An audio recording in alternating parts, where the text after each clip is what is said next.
B,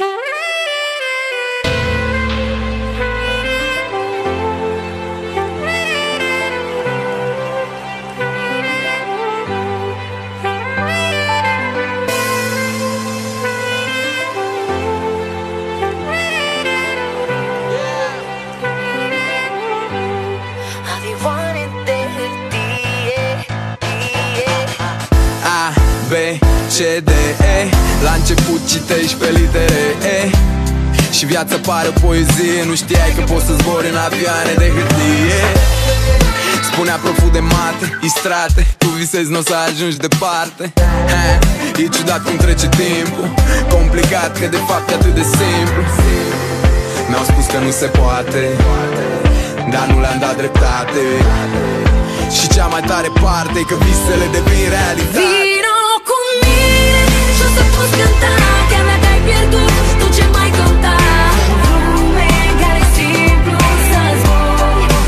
Vino cu mine să pictăm culori peste cerul gri, dincolo de noi. Lume în care e simplu să zbori. Un avioane de hârtie,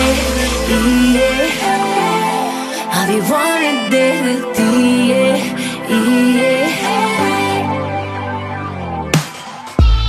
și scriu dorințe pe avioane de hârtie. Când eram mic asta părea o fantezie, azi e o nouă melodie. Stau cu chirie, dar îmi țin speranța vie. Sunt român, deci trebuie să trag tare și trebuie să am răspunsuri la orice întrebare. Îmi bate inima atât de tare cardio când îmi aud piesa în cluburi și la radio. Mi-au spus că nu se poate, dar nu le-am dat dreptate. Și cea mai tare parte e că visele devin realitate. Vino cu mine și o să poți cânta, chiar dacă ai pierdut, tu ce mai conta. Lume în care e simplu să zbori.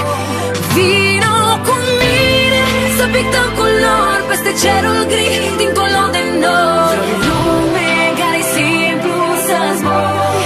Un avioane de hârtie, avioane de hârtie, oh! Și nu au motor, nu au elice, dar zboară ușor, speranța-i vie. Un avioane de hârtie, e o fabrică de vis acolo în inima ta.